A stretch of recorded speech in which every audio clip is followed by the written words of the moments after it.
ఆలు రసం తయారు చేయడానికి ఆలూస్ని ఉడకపెట్టి తొక్క తీసి స్మాష్ చేసుకొని ఉంచుకోవాలి.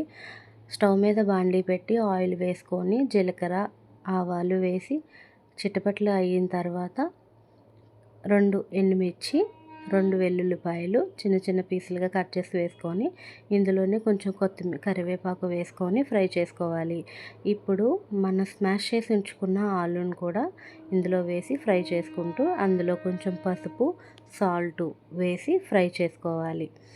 ముందుగానే మనం కొంచెం చింతపండు, మీ టేస్ట్కి తగ్గ చింతపండు తీసుకొని నానబెట్టి పక్కన ఉంచుకోండి.